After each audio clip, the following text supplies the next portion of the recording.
Before Lagos became the restless giant it is today, before Surulere grew into a city of traffic, dreams, noise, and broken promises, there existed a quiet piece of land whispered about with fear.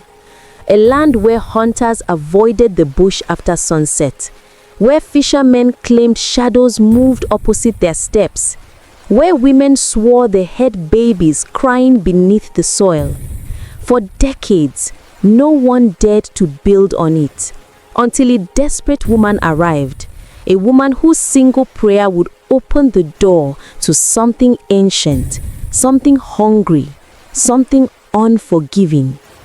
Tonight, we step into the deep shadows of Lagos folklore, into a story the elders whisper but never speak openly. The story of a house that fed on destinies, and the landlady whose soul was darker than midnight itself. This is the evil landlady of Odeku Street. Long before Surulere became the busy, bubbling part of Lagos it is today, the land where Odeku Street now stands was feared by the early settlers. Back in the 1940s, fishermen and palm wine tappers claimed strange things lived in the thick bush there. Hunters spoke of shadows that moved opposite their footsteps. Women refused to fetch water from the shallow stream nearby because they heard babies crying from below the surface. But the most frightening part was the story of Oduak, a young woman who disappeared in 1947 while searching for firewood with her sister. Her sister returned screaming that Oduak was dragged into the earth by hands that were not human. The villagers performed sacrifices and avoided the land for generations.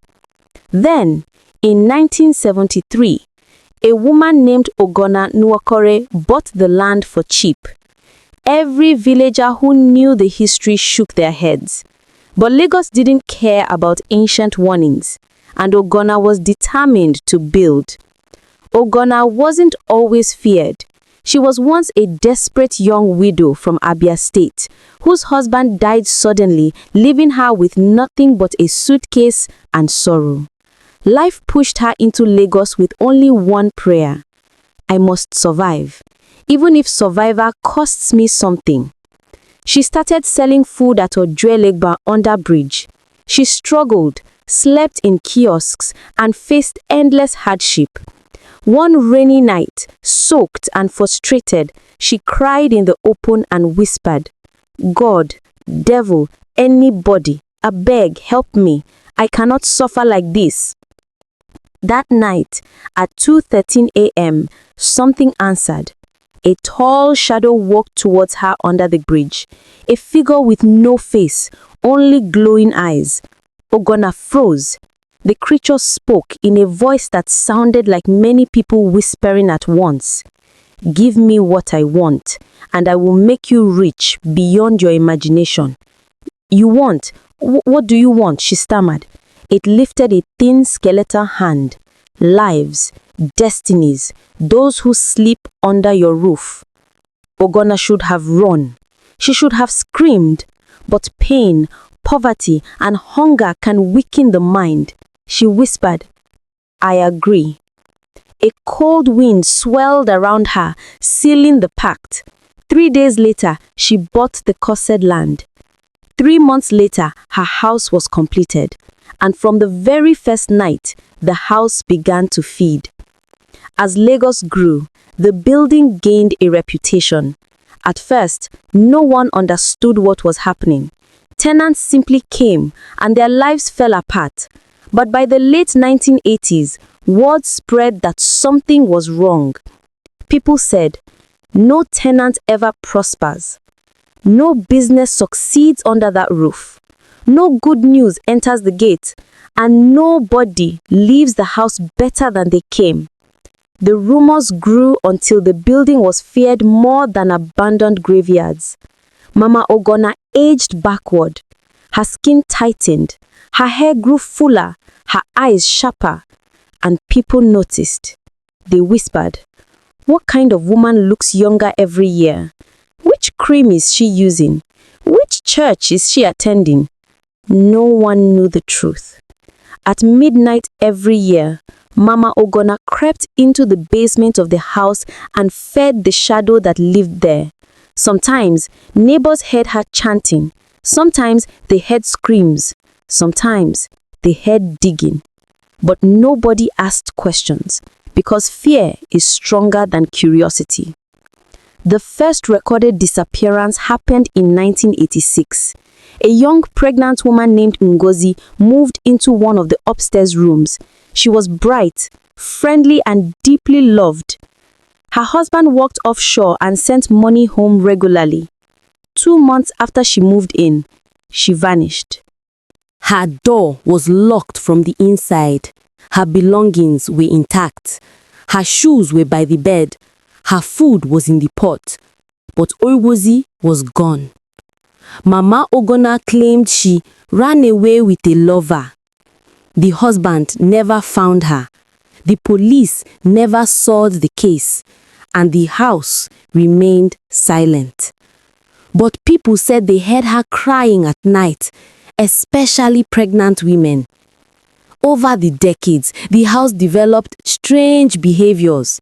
Paint peeled overnight. Walls sweated like living slush. Tiles cracked into patterns resembling symbols. Light bulbs burst at exactly 2:13 a.m. And every year, a tenant fell mysteriously sick. Some fell into madness. Some lost their families. Some committed suicide. Some simply disappeared. But Mama Ogonna remained untouched. She bought cars, she built shops, she traveled, and every December 31st, she threw a party for the tenants and studied each of their faces carefully. She needed to choose who the house would feed on next. By 2024, very few people were willing to rent rooms there. But Lagos hardship can push people into dangerous places. And so, Kelechi, a young, hopeful graphics designer, moved into the cursed house. He believed he was stronger than any spiritual problem. He believed his star was too bright to be dimmed. But the house didn't care. The very first night, at 2:13 a.m., he heard the whisper, "Kelechi, welcome." He woke in terror. Soon, his life spiraled. His biggest client ghosted him. His laptop fried. His girlfriend left abruptly. He lost 2 job offers. His bank app flagged his account. He fell into depression. One morning, he found his clothes covered in blood. Not one drop belonged to him. The house had chosen him.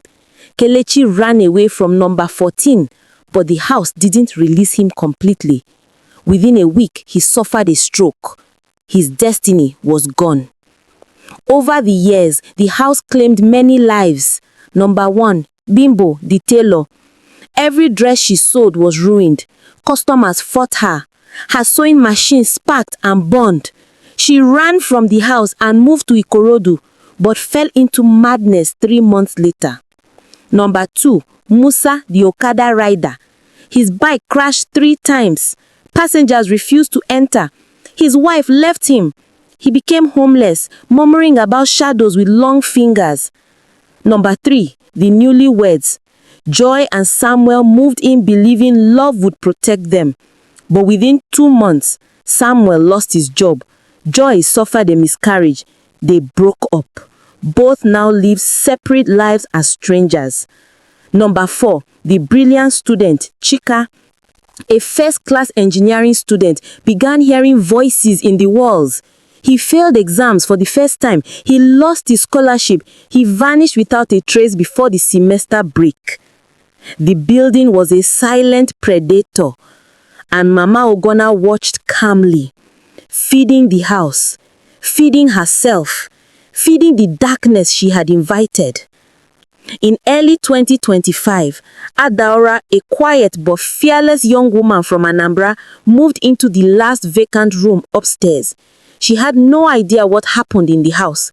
But the moment she entered the compound, Mama Ogonna froze. It was the first time the landlady looked truly afraid. "You should find somewhere else to stay," she muttered.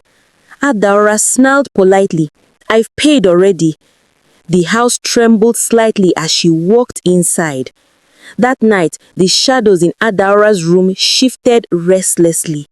The house hated her. The darkness feared her. Something about Adaora's spirit was different. The house whispered her name at midnight. Adaora prayed. The house grew cold. She prayed louder. Whatever lived inside number 14 had finally met resistance. One stormy night, Adaora heard a faint knocking coming from behind her wardrobe. At first, she thought it was a rat. Then the knocking turned to crying. Then to a weak voice begging, "Help me! Please help me!" Adaora's heart pounded. She slowly pushed her wardrobe aside. Behind it was a small wooden door, freshly nailed, freshly sealed. With trembling hands, she touched the wood. Instantly, visions flooded her mind. She saw the pregnant woman Ngozi being dragged, blood splashing on the floor, a charm tied to her neck, Mama Ogonna chanting, a dark figure accepting the sacrifice. Adaora staggered back, shaking in terror. This house wasn't cursed. It was hungry. And the missing tenants were not missing. They were inside the walls. That night, the house attacked. Lights exploded. The windows shook violently. The air turned ice cold.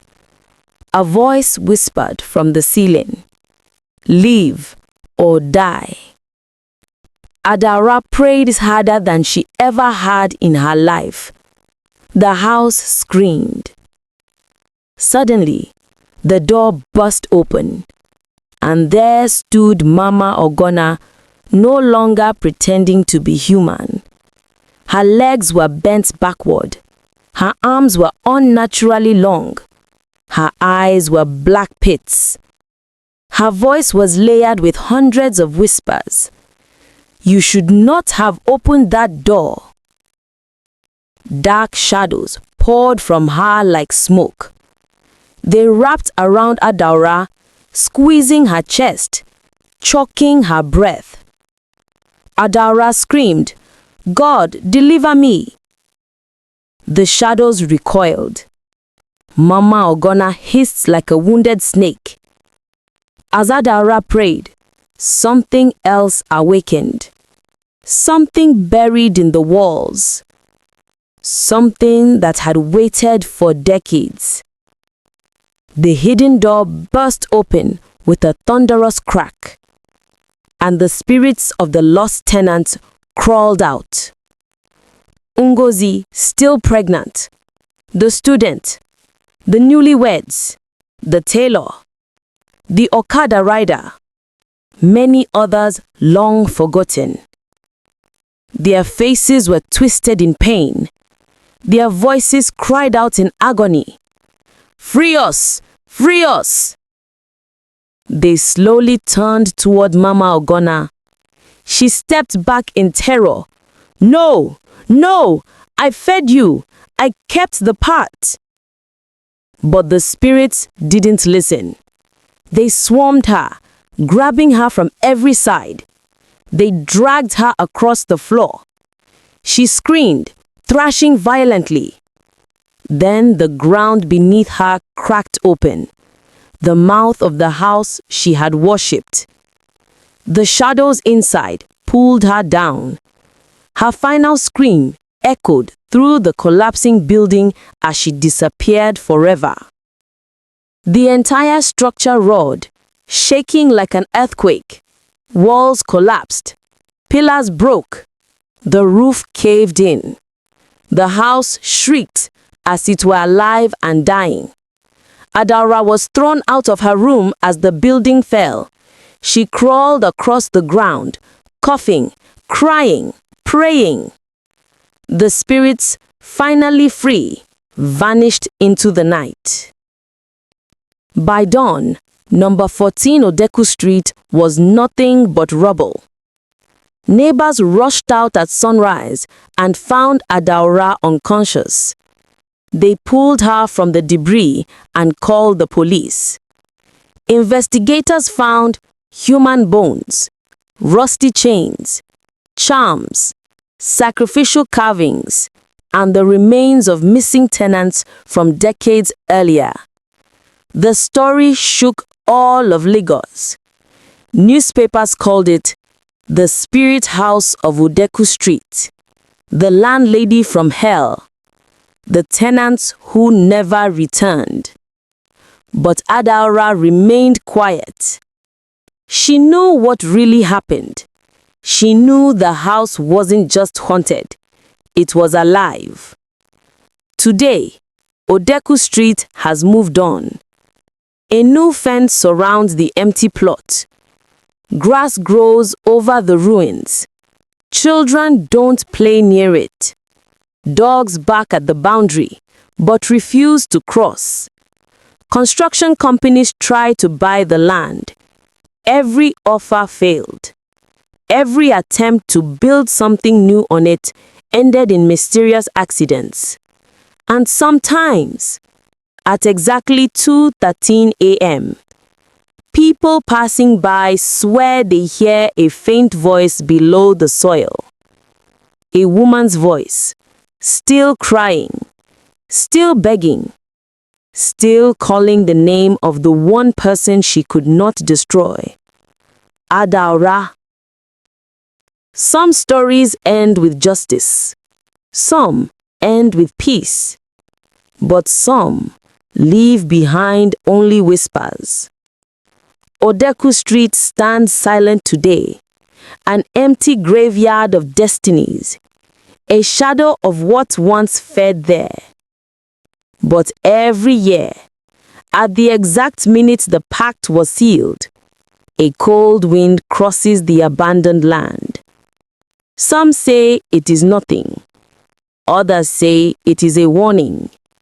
But those who believe, those who have heard the stories, they swear they can still hear it. A woman's voice, beneath the earth, calling, crying, whispering the name of the one person she could not destroy. Adaora. Some houses hide dust, others hide memories, but this one hides souls. Thank you for listening.